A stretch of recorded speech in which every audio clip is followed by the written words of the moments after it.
로마서를 끝내고 저희가 데살로니가 후서를 좀 살펴봅니다. 그래서 금요일이랑 주일이랑 계속 연결돼서 진행이 되기 때문에 여러분들 금요일까지 나오시면 조금 계속 이어서 흐름을 가져갈 수 있을 거예요.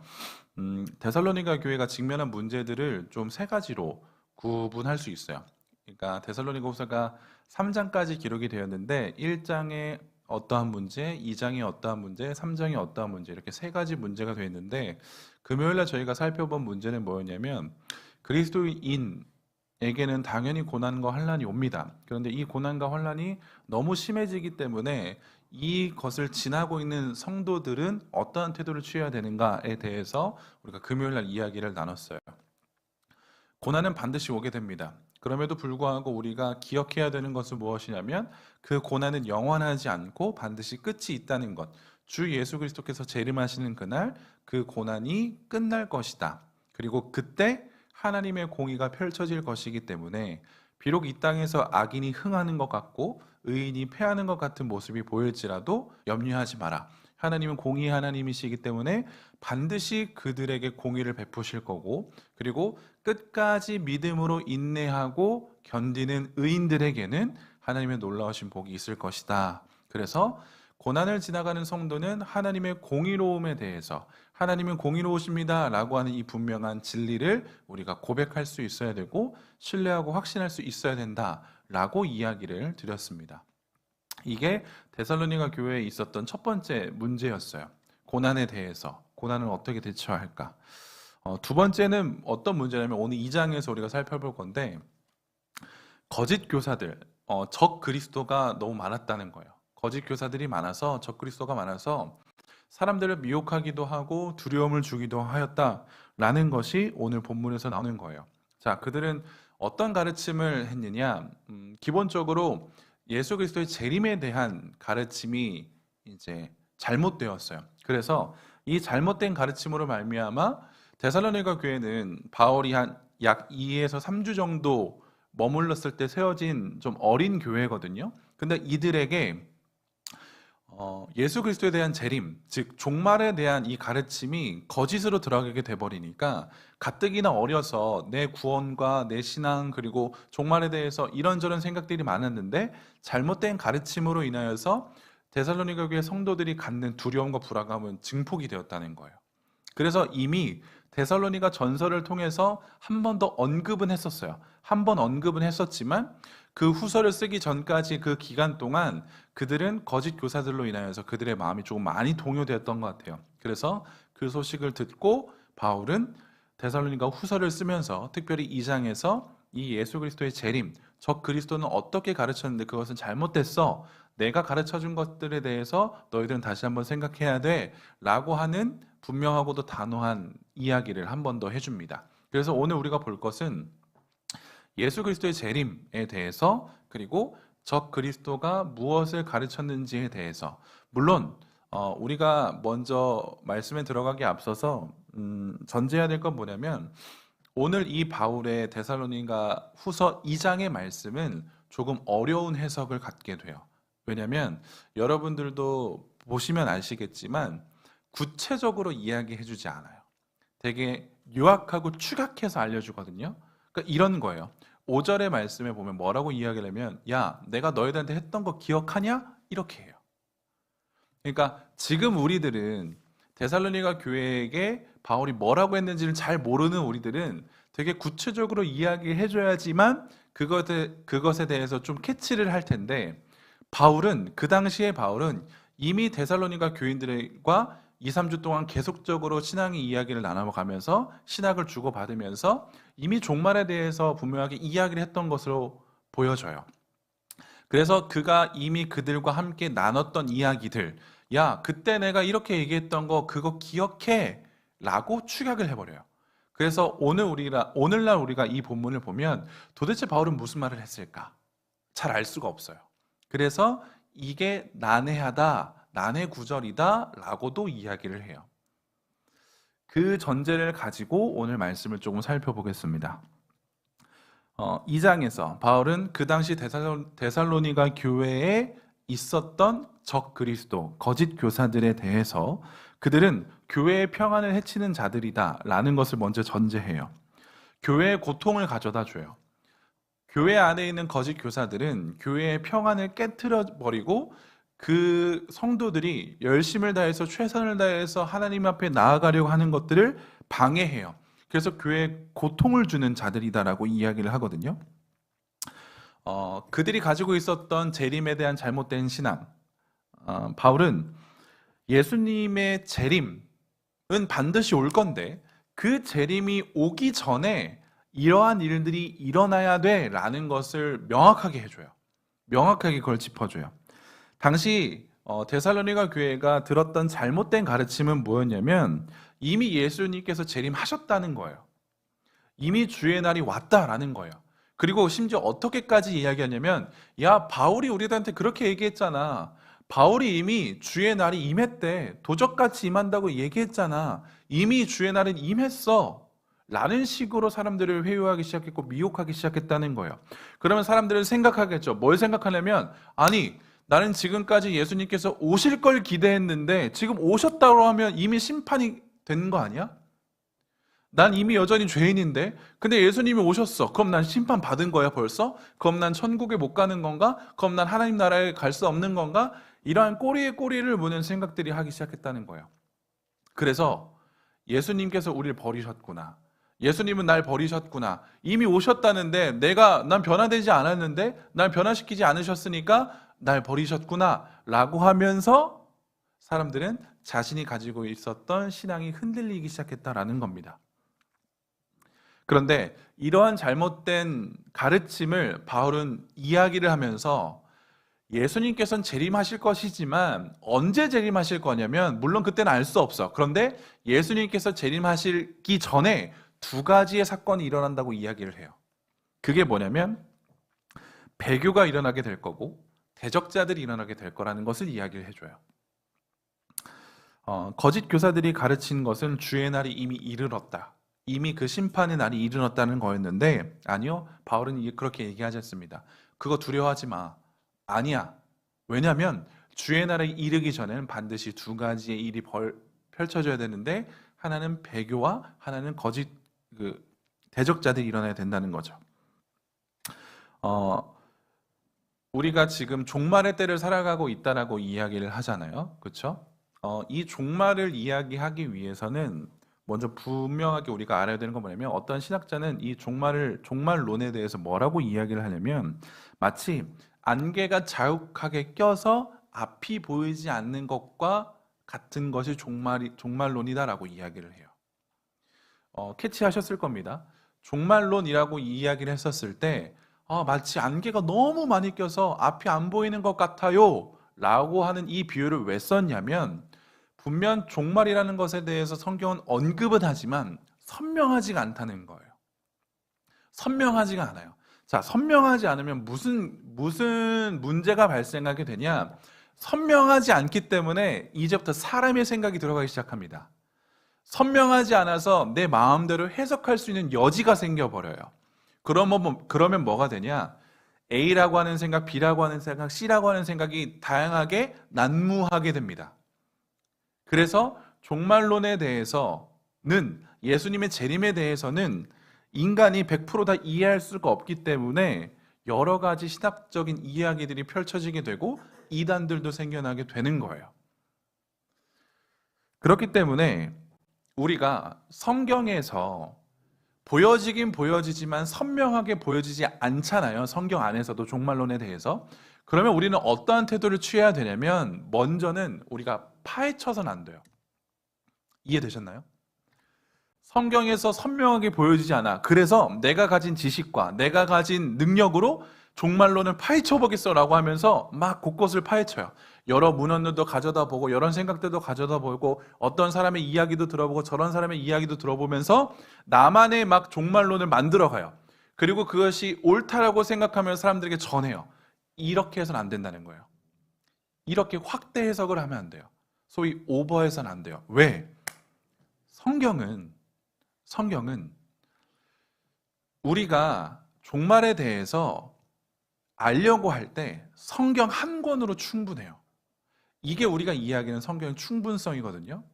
성경은 하나님께서 우리들에게 계시하여 주시는 것입니다. 그런데 하나님께서 의도적으로 우리들에게 그 종말론에 대해서 마치 안개 낀 것 같이 우리들에게 보여주셨어요. 그럼 그건 하나님의 목적이 있는 거예요. 하나님의 뜻이 있는 거예요. 그럼 그걸 굳이 우리가 아니 그럼에도 불구하고 난 너무 답답하니까 내가 파헤쳐 보겠어. 그렇게 해서는 안 된다는 거예요. 우리는 성경이 보여주는 데까지만 가야 됩니다. 성경이 이끌어 주는 데까지만 가야 돼요. 그래서 종말론을 대할 때 좀 답답해요. 명쾌하지가 않죠. 근데 어디 가면 명쾌하냐면 이단 가면 명쾌해요. 이단으로 가면 너무 명쾌해요. 기존 교회에서 종말론을 뭐라고 가르쳤는지 아세요? 막 이러면서 목사도 모른다 그러죠? 그래서 안 되는 거예요. 우리가 알려줄게요 라고 하면서 굉장히 궁금한 것들을 막 긁어줘요. 그러면 우리는 그 긁음 당한 걸 너무 좋아하죠. 속 시원하다고 이야기하죠. 그래서 거기가 진리라고 생각하거든요. 그래서 종말론을 대할 때 매우 조심해야 됩니다. 성경이 보여주는 데까지만 가셔야 돼요. 더 궁금하면 저에게 오셔도 제가 어떻게 해줄 수가 없어요. 대신 2단으로 가시면 안 돼요. 2단으로 가면 큰일 납니다. 아시겠죠?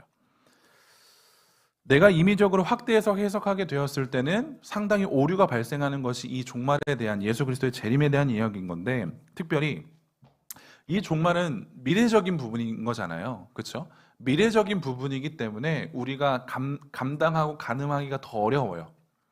그렇기 때문에 거짓 교사들은, 멸망하는 자들은 이걸 이용합니다. 사람은 미래를 알 수 없어요. 예수 그리스도의 재림에 대해서 알 수 없어요. 종말에 대해서 명확하게 알 수 없기 때문에 사람들은 이걸 이용해요. 그래서 성도들을 미혹시키죠. 그래서 사람들은 거기에 많이 혹하기도 합니다. 이런 두려움을 가진 자들에게 바울은 오늘 3절에서부터 12절까지 두려워하지 말고, 그것에 대해서 우리는 정확하게는 알 수 없지만 종말이, 그 주님의 재림이 이를 때 반드시 어떠한 사건이 일어날 거다라는 것을 구체적으로 일러줘요. 이 사건에 대해서 매우 구체적으로 일러준다는 거예요. 바울은 데살로니가 전서 5장을 살펴보면 먼저 어떻게 이야기를 했냐면, 그들에게 형제들아, 때와 시기에 관하여 너에게 쓸 것이 없어요. 주의 날이 밤에 도둑같이 이룰 줄 너희 자신이 자세히 알고 있기 때문이라. 이걸 통해서 이미 바울과 데살로니가 교회 교인들은 이 종말에 대해서 한번 이야기를 구체적으로 나눴던 것 같아요. 그리고 4절 보세요. 4절 있나요? 형제들아, 너희는 어둠에 있지 아니하매 그날이 도둑같이 너희에게 임하지 못하리니. 자, 믿지 않는 자에게는 주의 날이 도둑같이 임해요. 너무나도 당황스럽게, 아니 뭐야, 대비하지 못하고 있었는데 갑자기 임한다는 걸 뜻해요. 그런데 4절에서 뭐라고 이야기하냐면, 형제들아 너희는 어둠에 있지 않대요. 여기서 형제들은 누굴까요? 그리스도인들이에요. 그리스도인들아 너희는 어둠에 있지 아니하매 그날이 도둑같이 너에게 임하지 못해요. 믿지 않는 자들에게는 갑작스럽게 임하는 것이 주의 날이지만 믿는 자들에게는 갑작스럽게 일어나지 않는 거예요. 그래서 바울은 이 주의 날이 일어날 때 그 앞서서 어떤 일들이 펼쳐지는가에 대해서 이야기를 해줘요. 그리고 우린 그걸 보고, 이제 곧 주의 날이 오시는구나, 주가 오시는구나 라는 것들을 알 수 있다는 거예요. 자, 그렇기 때문에 바울이 이야기하는 것은 무엇이냐면 2절과 3절, 오늘 본문 2절과 3절, 영으로나 또는 말로나 우리에게서 받았다 하는 편지로나 주의 날이 이르렀다고 해서 쉽게 마음이 흔들리거나 두려워하거나 하지 말아야 한다는 것이라. 누가 어떻게 하여도 너희가 미혹되지 말라. 먼저 배교하는 일이 있고 저 불법의 사람 곧 멸망의 아들이 나타나기 전에는 그날이 이르지 아니하리니 라고 이야기를 해요. 그 당시에 거짓 교사들은 좀 영적으로, 그리고 굉장히 말을 잘하면서, 그리고 또 바울이 이야기했대, 아니 다른 사도가 이야기했대 라는 식으로 주의 날에 대해서 잘못된 가르침을 계속 줬던 것 같아요. 그래서 바울은 뭐라고 이야기하냐면, 아니 그런 소리를 들어도 미혹당하지 말래요. 정신 똑바로 차리라는 거예요. 흔들리거나 두려워하지 말래요. 그리고 3절, 누가 어떻게 하여도, 다른 누군가가 너희들에게 어떤 이야기를 해도 너희들은 미혹되지 말래요. 왜냐? 주의 날이 이를 때 반드시 어떠한 사건이 일어나야 되는데 3절에 보면 먼저 배교하는 일이 있고, 그리고 저 불법의 사람 곧 멸망의 아들이 나타나야 된대요. 배교와 불법의 사람, 멸망의 사람이 아들이 나타나기 전에는 주의 날이 이르지 않는다는 거예요. 그래서 바울은 이것들을 좀 풀어서 이야기를 해주죠. 이 배교라고 하는 것은 반역이라는 뜻이거든요. 배신이라고 하는 뜻이거든요. 그런데 하나님의 섭리에 맞서는 모든 경우를 이야기하는 거예요. 우리는 이 모든 세상은 하나님의 섭리 안에 있습니다. 이것을 우리는 고백하죠. 그런데 배교는 무엇이냐면 이 하나님의 섭리를 거부하는 거예요. 하나님의 일하심을, 인도하심을 거부하는 거죠. 그리고 두 번째는 멸망의 아들의 등장인데, 이는 하나님을 대적하는 자를 지칭하는 겁니다. 예수 그리스도와 굉장히 대비되는 인물이라고 볼 수 있겠죠. 자, 배교를 먼저 이야기를 해드릴게요. 바울은 이 배교를 이야기하면서 여러분들 한번 답해 보세요. 이 배교는 교회 안에서 일어날까요? 교회 밖에서 일어날까요? 생각해 보세요. 바울이 지금 이야기하는 주의 날이 오기 전에 배교가 먼저 있을 건데, 이 배교는 교회 안에서 이루어질까요? 바깥에서 이루어질까요? 교회 안에서요. 자, 그럼 어떻게 정리해 볼 수 있냐면, 주의 날이 이르기 전에 무슨 일이 생기냐면 이 땅에 있는 교회 안에서 배교가 일어나요. 이 땅에서 교회된 모습이 깨져버리고 교회가 예수 그리스도를 닮아가야 되고 예수 그리스도를 따라가야 되는데 교회가 그것을 저버린다는 뜻이에요. 교회 안에서 배교가 일어나기 시작하는 것이 곧 주님께서 오시는 그날이구나 라고 하는 어쩌면 사인이다 라는 것을 바울은 이야기를 하죠. 바깥에서 배교가 일어나지 않습니다. 안에서 배교가 일어나요. 그러니까 여러분, 지금 이 땅에서 우리가 교회 다닌다고 해서 안심하시면 안 돼요. 내가 지금 이 땅에서 교회를 다니니까, 내가 지금 이 자리에 앉아서 주의 말씀을 들으니까 난 괜찮아? 아니요. 우리 안에서 배교가 일어나요. 여러분, 우리 안에서 거짓 교사들의 말을 듣고 잘못된 생각을 가지고 우리 안에서 배교가 일어난다고요. 오늘까지 내 옆에서 신앙생활 잘했던 그 친구가 배교할 수 있어요. 아니, 내가 배교할 수 있어요. 그렇기 때문에 지금 내가 교회에 나왔다고 해서 안심하시면 안 된다는 거예요. 칼빈은 이 부분을 주의하면서 이렇게 이야기를 했어요. 들어보세요. 바울은 보이는 교회의 전반적인 배신을 예언하고 있는데, 이것은 교회가 완전히 회복되기 전에 처참하고 보기 흉측한 상태로 전락할 것이다 라고 하는 이야기나 마찬가지래요. 교회가 배교를 해요. 교회가 예수를 떠나요. 사람들의 입장에서 얼마나 처참하겠어요. 얼마나 흉측하겠어요. 야, 그렇게 예수 거리더니 니네가 예수를 버리잖아 라는 식으로 보인다는 거예요. 근데 그게 주의 날이 가까이 왔음을 보여주는 예라고 볼 수 있다는 거죠. 예수 그리스도의 재림이 가까우면 가까울수록 성도를 미혹하는 일들은 굉장히 빈번하게 일어날 겁니다. 때문에 우리는 뭘 해야 되냐면 로마서에서도 이야기한 것처럼 깨어서 기도해야 돼요. 깨어있는 게 중요해요. 내가 이 세상을 본받지 아니하고 하나님께서 뭘 중요시 여기시고 그분이 무엇을 선하게 여기시는지 기뻐하시는지 분별할 수 있도록 내가 깨어있는 것이 중요하다고 바울이 이야기하거든요. 지금 우리들의 시대는 딱 이 시대예요. 여러분들 깨어 정신 차리고 있지 않으면 내가 배교해요. 그 배교하는 사람이 바로 나예요. 그 사람이 저예요. 내가 깨어있지 않으면 배교할 수밖에 없다는 것을 이야기합니다. 내가 깨어있지 않으면 이 시대와 동화돼 버려요. 그래서 우리는 깨어있기를 기도를 해야 되는 거죠. 바울은 멸망의 아들을 언급하면서 4절 앞쪽에 보면 그를 뭐라고 지칭하냐면 대적하는 자라고 지칭을 하거든요. 근데 이 대적하는 자의 특징은 뭐냐면 자신을 하나님보다 높여요. 그리고 하나님을 예배하지 말고 하나님을 경배하지 말고 경외하지 말고 나를 경배하도록 사람들을 미혹한다는 거죠. 하나님이 아니라 나를 내세워요. 이게 대적하는 자예요. 자, 이들의 궁극적인 특징은 뭐냐면 가장 중요한 특징은 예배의 대상을 옮겨버립니다. 자, 우리 피조물은 누구를 예배해야 되는 거죠? 창조주 하나님이요. 우리는 창조주 하나님을 예배하기 위해서 지음받았습니다. 그것밖에 없어요. 그런데 하나님을 대적하는 자는 뭘 할 거냐면 창조주 하나님을 예배하는 그 예배의 대상을 옮겨버릴 거예요. 그래서 우리는 하나님도 예배하고 다른 어떤 것도 예배하게 될 거예요. 그럼 생각해 보세요. 대적하는 자, 우리 안에 있을까요, 없을까요? 우리 주변에 있을까요, 없을까요? 있어요. 저도, 여러분들도 항상 한 번 하나님만 예배해야 되는 자들이지만 때론 우린 눈 돌리잖아요. 그래서 지금 이 세상은, 이 시대는 그리스도인들을 계속 미혹하려고 도사리고 있어요. 그래서 우리는 정신 차려야 되는 거예요. 여러분들 정신 안 차리면 여러분들 예배의 대상이 바뀝니다. 예배의 대상이 바뀌면 여러분들 하나님의 진노를 받을 수밖에 없어요. 이게 성경이 가르쳐주는 분명한 진리라고 하는 겁니다.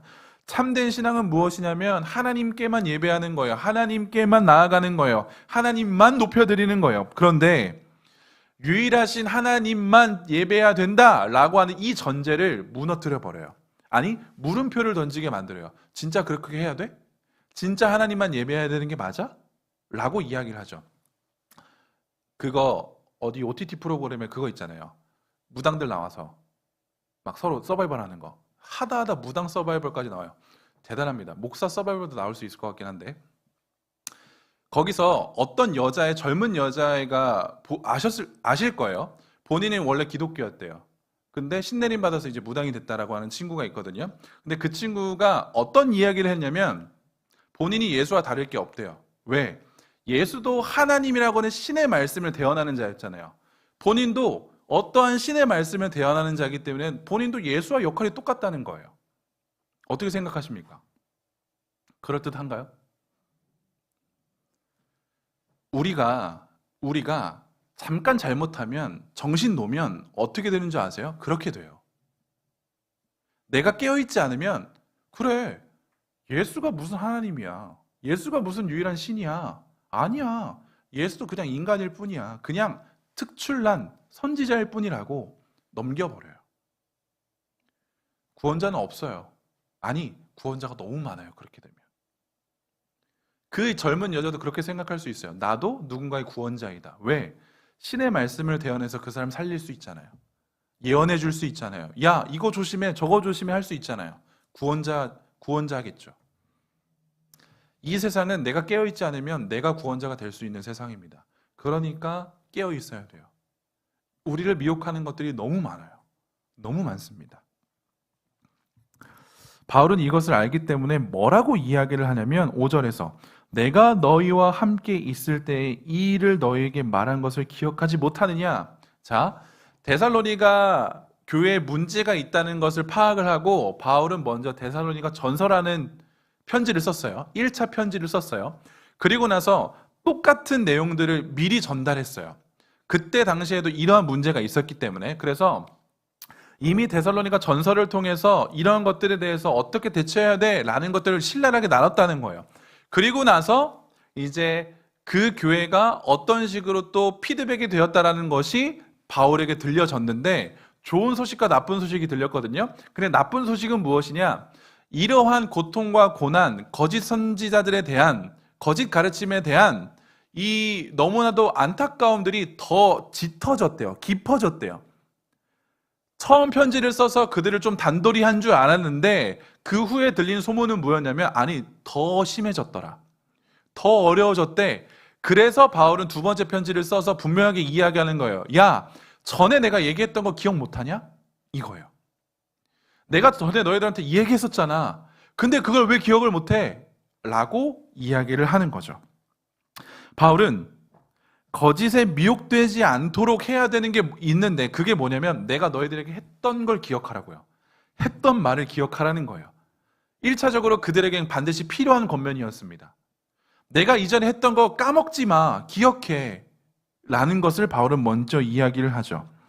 우리가 적 그리스도에게 멸망의 아들들에게 미혹당하지 않기 위해선 올바른 신앙을 기억해낼 필요가 있어요. 올바른 신학을 기억해낼 필요가 있다는 걸 뜻해요. 그리고 이 말은 복음을 기억해야 된다는 것과 동일해요. 여러분들 복음을 기억한다는 게 굉장히 중요합니다. 이 세상에서 복음을 기억해낸 자만이 미혹되지 않아요. 내가 이 세상에서 복음을 기억해내지 않으면 우리는 반드시 미혹당할 수밖에 없어요. 복음을 기억해낸다. 이 말은 제가 늘상 하는 얘기 있잖아요. 여러분들이 복음이 뭔지를 알아야 돼요. 스스로 정의 내리실 수 있어야 돼요. 흔들리지 않는 분명한 지식이 있어야 돼요. 그 지식에 기반해서 여러분들 신앙이 올라갈 수 있어야 돼요. 이제 여러분들은 어린 신앙이 되어서는 안 됩니다. 어린 신앙과 어른 신앙의 차이는 뭐냐면 내가 믿고 있는 걸 내가 분명히 아는 걸 뜻해요. 여러분들이 지금 믿고 있는 그 대상에 대해서 여러분들이 명확하게 아셔야 돼요. 그분이 누구이신가에 대해서 아셔야 돼요. 그래야 미혹당하지 않아요. 잘못 알잖아요? 그럼 여러분은 반드시 미혹당해요. 그래서 올바르게 아는 게 중요합니다. 이제 저도 남자이다 보니까 저는 헬스를 좋아하지 않아요. 왜냐면 너무 힘들어요. 근데 헬스 기구를 막 잘 하기 위해서는 사용법을 알아야 되잖아요. 정확하게 알아야지 그 머신에 맞게 내 근육이 성장하잖아요. 근데 전 그걸 알고 싶지 않아요. 그냥 알고 싶지 않아요. 근데 제가 만약에 내가 좀 배가 나와서 내가 조금 이렇게 살이 많이 껴서 이제 운동을 해서 머신을 해서 이 살을 해야지 라고 생각을 했어요. 그래서 팔살을 빼기 위해서 제가 갑자기 윗몸 일으키게 해요. 맞아요? 아니잖아요. 마찬가지예요. 내가 올바른 신학을 모르잖아요? 올바른 예술을 모르잖아요? 그러면 난리 나는 거예요. 그럼 사람들이 보고 손가락질하죠. 쟤 뭐하냐? 그 손가락질을 누구에게 받냐면 세상에게 받습니다. 우리 교인들은 착해서 손가락질 안 해요. 내 옆에 있는 동역자는 여러분들에게 손가락질 안 합니다. 왜? 내가 또 잘못 말하면 상처받을까 봐. 근데 세상은 손가락질해요. 우리가 제대로 된 신학과 제대로 된 가치관과 제대로 된 복음을 알지 못하면 세상은 우리들을 손가락질해요. 왠지 아세요? 세상은 올바른 복음이 뭔지 알아요. 그래서 우리 손가락질하는 거예요. 그리스도인이 기독교인이 어떻게 살아야 되는지를 세상은 너무 잘 알아요. 그런데 우리가 그렇게 못 살잖아요. 그래서 세상은 손가락질하는 거예요. 우리는 알아야 됩니다. 복음이 뭔지. 우리가 금요일 날 이야기 나눴던 게 복음은 최고의 좋은 소식이 아니에요. 복음과 비교할 수 있는 게 아무것도 없어요. 왜? 복음은 생명의 소식이기 때문에 그래요. 이게 절대 소식이에요. 절대 가치예요. 이것과 견줄 수 있는 게 없어요. 이 복음을 분명히 알고 이 복음이 나를 어떻게 살렸는지에 대해서 아는 자는 미혹되지 않아요. 근데 어설프게 알거나 잘못 아는 자는 미혹될 수밖에 없죠. 나의 예배의 대상이신, 나의 유일한 경배의 대상이신 하나님만을 바라보려고 하는 게 아니라 잘못된 가르침은 예배의 대상들을 많이 두게 해요. 그래서 여기도 괜찮아, 저기도 괜찮아, 요것도 괜찮아 라고 세상은 우리들에게 이야기를 해주죠. 그런데 고난과 환난이 영원하지 않은 것처럼 이 멸망의 아들의 미혹 또한 영원하지 않아요. 반드시 끝이 있어요. 그 끝은 언제다? 예수 그리스도께서 재림하시는 그때가 반드시 끝이 나요. 그때 예수님은 뭐라고 이야기하냐? 불법한 자들을 죽이시고 패하시겠다라고 오늘 말씀은 이야기를 하죠. 금요일 날도 이야기를 잠깐 드렸지만 제가 금요일 이야기를 얘기하는 게 죄송합니다. 왜냐하면 계속 연결돼서 그래요. 하나님의 공의를 신뢰하는 것이 내가 고난 가운데 있어요. 내가 환난 가운데 있어요. 근데 이걸 견뎌낼 수 있는 방법이 하나님의 공의를 생각하는 거라고 이야기를 드렸잖아요. 그런데 이 고난과 환난은 반드시 끝난다는 것 또한 우리는 그때 이야기를 나눴어요. 마찬가지로 이 미혹과 유혹도 반드시 끝나요. 끝날 때가 있어요. 예수 그리스도께서 재림하시는 때가 끝나요. 그러니까 그 예수 그리스도의 재림을 우리는 기대할 수 있어야 되는 거예요. 그리고 이 말씀은 데살로니가 교인들에게 굉장한 위로가 되는 거죠. 이미 왔대. 언제 올지 모르겠는데 진짜 오신대? 라고 생각하는 자들에게 바울은 분명하게 이야기하는 게 뭐냐면 끝날 때가 와. 그때가 온다고. 이건 확실해. 그러니 견뎌. 버텨. 라고 이야기를 하는 거죠. 그리고 나서 바울은 뭐라고 이야기를 하냐면 여러분 성경 보세요. 9절, 10절 이렇게 보면 악한 자의 나타남은 이라고 나와 있죠. 악한 자가 나타나게 돼요. 악한 자의 나타남은 뭐 때문에? 사탄의 활동을 따라 악함이 나타난대요. 사탄의 활동을 따라서 사탄의 능력을 의지해서 악한 자들이 나타나게 되는데, 그들은 뭘 할 거냐면 모든 능력과 표적과 거짓 기적과 불의의 모든 속임을 한대요. 사탄이 우리들에게 보여줄 수 있는 건 이것밖에 없어요. 거짓, 속임밖에 없어요. 그러니 우리는 분별할 수 있어야 되겠죠. 이것이 거짓인가? 이것이 날 속이는 건가? 분별할 수 있어야 된다는 겁니다. 그래서 우리는 만약 우리가 정말로 하나님의 자녀라고 이야기한다면, 정말로 우리가 주 안에서 선택되어지고 내가 구원의 확신이 있고 내가 구원받은 자다라고 하는 분명한 인식이 있고 확신이 있다라고 한다면, 사탄의 활동으로 악한 자의 나타남이라고 하는 이 세상의 뭐라 그럴까요? 치우침을 우리는 반드시 균형 잡을 수 있어야 되고, 이것들을 반드시 구별할 수 있어야 돼요. 왜냐? 우리 안에는 부활의 능력이 있거든요. 우리 안에는 부활의 능력이 있어요. 이 말은 뭐냐? 나는 부활의 능력으로 성령 하나님의 내주하심으로 말미암아 옳고 그름을 분명히 판단할 수 있다는 거예요. 그래서 이 세상을 살아갈 때 우리들에게 요구되어지는 건 뭐냐면, 우리가 지난주에 부활주일이었잖아요. 그러면서 제가 뭐라고 여러분들 소개해드렸냐면, 하나님의 능력, 예수 그리스도 성자 하나님을 죽은 자 가운데서 살리신 그 하나님의 능력이 누구에게 있다? 우리 안에 있다. 그 어마무시한 능력이 우리 안에 있다는 것을 기억한다고 한다면 우리는 이 미혹을 당당히 맞설 수 있어요. 내 안에 계신 성령님께서 이 미혹과 대적하게끔 우리를 그렇게 뭐라 그럴까요? 사용하여 주실 거예요. 우리를 그렇게 끌어올려 주실 거예요. 그렇기 때문에 우리가 해야 되는 건 부활의 능력을 확신하고 계속 하나님께 나아가는 것밖에 없어요. 종말의 때가 가까우면 뭘 해야 될까요? 정말 주의 재림이 가까운 날이 되면 뭘 해야 될까요? 다른 거 필요 없습니다. 그냥 주의 옆에 붙어 있으면 돼요. 주의 옆에 붙어 있으면 돼요. 내 삶을 포기하고 그냥 막 살고, 아니요. 그런 게 아니라 오늘도 나에게 허락하여 주신 그 시간을 하나님께서 나에게 허락하셨다라고 생각을 가지고 하나님 앞에 열심히 붙어 있으면 돼요. 그게 우리들에게 요구되어지는 거라고 이야기할 수 있겠죠. 바울은 마지막 11절, 12절을 말하면서 예수 그리스도께서 재림 직전에 미혹의 역사를 보내서 그들에게 그들을 믿게 하신다라고 이야기를 해요. 근데 우리가 이 성경 구절을 보면 처음에 오해할 수 있는 게 뭐냐면, 하나님께서 이렇게 하시는구나. 그러니까 미혹의 영을 보내셨구나. 그래서 얘네들이 믿을 수밖에 없게 하셨구나. 그럼 결과적으로 이 사탄의 활동은 누구의 활동이 돼요? 하나님의 활동이 돼요. 그러니까 우리가 이 11절, 12절을 정확하게 보지 않으면, 아니 하나님께서 이렇게 믿게 하셨다는데 그러면 이건 사탄의 활동이 아니라 하나님의 활동이겠네. 하나님께서 우리를 미혹하시는 거잖아 라고 생각할 수 있는데, 아니요. 그 해석은 옳지 않아요. 왜 그러냐면 앞에 1장에서도 우리가 뭘 전제했냐면, 우리는 하나님의 공의를 신뢰하고 확신하고 끝까지 인내하면서 믿음을 지켜낼 거예요. 그렇죠? 이런 자들이 있는 반면 이 고난과 환난 때문에 믿음을 포기하는 자들도 있다라고 말씀을 드렸죠. 근데 이 믿음을 포기한 자들은 어쩔 수 없이 포기한 겁니까?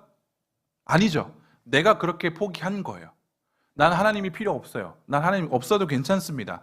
아니요, 난 믿음의 싸움 하지 않아도 돼요. 난 괜찮아요. 내 스스로 그걸 포기한 사람들이라는 거예요.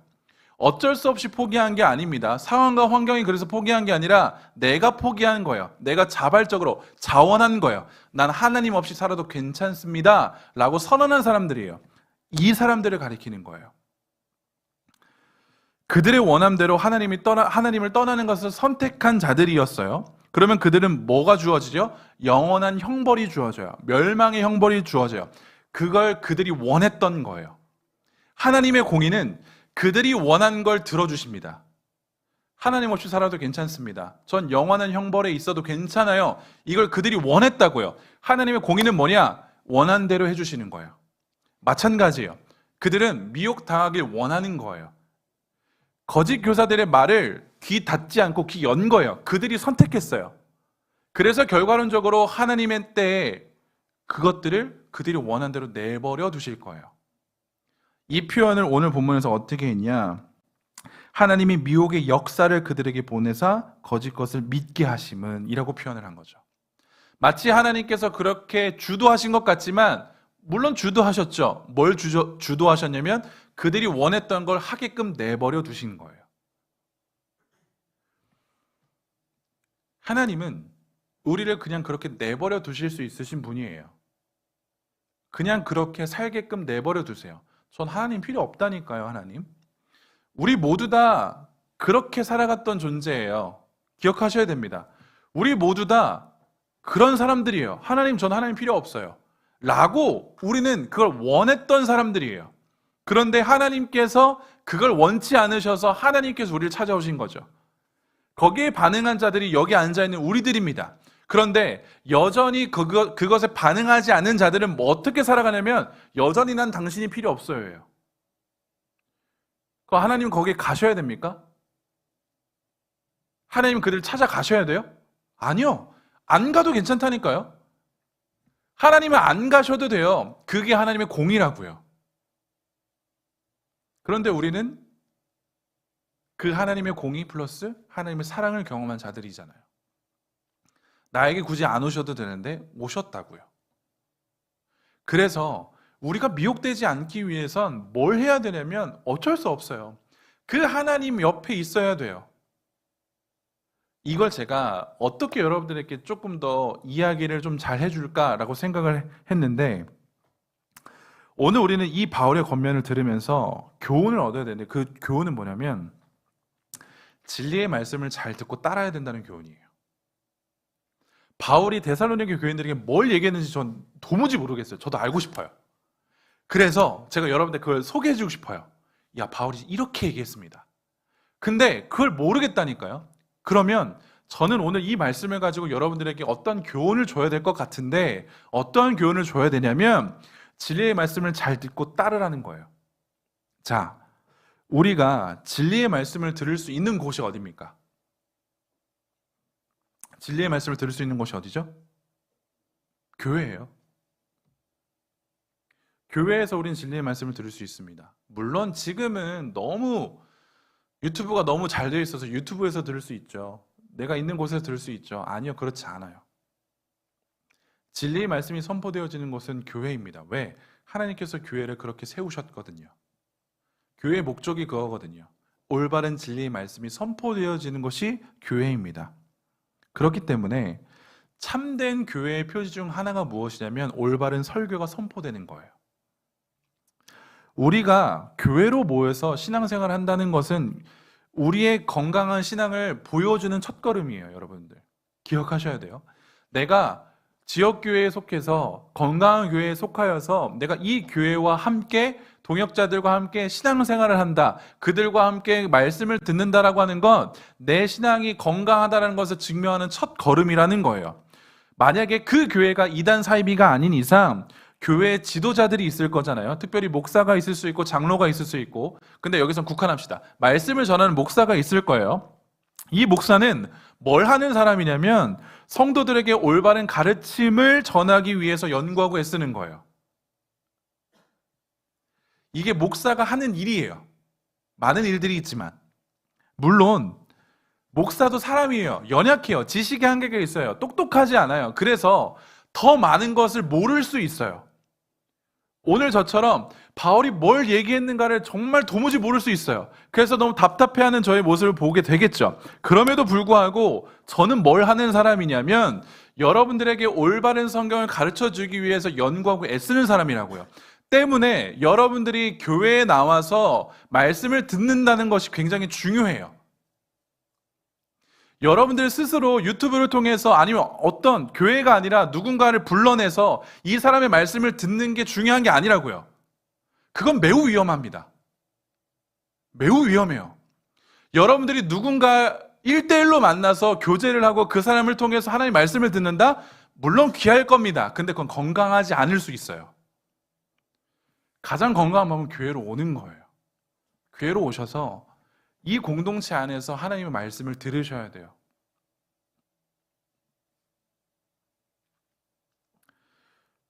오늘날 이런저런 유튜브를 통해서 말씀을 듣는 거 매우 유익하죠. 하지만 내가 섬기는 교회 안에서 말씀을 듣고 그 말씀을 나누고 묵상하는 것이 매우 중요합니다.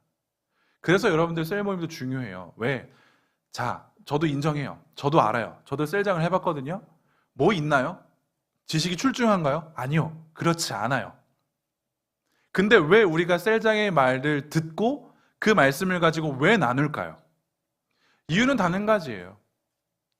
그게 건강해요. 그게 더 뭐라 그럴까요? 또 엇나가지 않게 하는 하나의 바운더리예요. 셀장들은 저와 함께 말씀을 나누고 저와 함께 말씀을 연구하는 자들입니다. 이들이 가지고 있는 지식이 옳고 그름을 물론 제가 부족하지만 부족함에도 불구하고 그걸 판단해서 올바르게 가르쳐줘요. 그리고 그 가르침 안에서 여러분들에게 말씀을 전해주는 자가 셀장들이에요.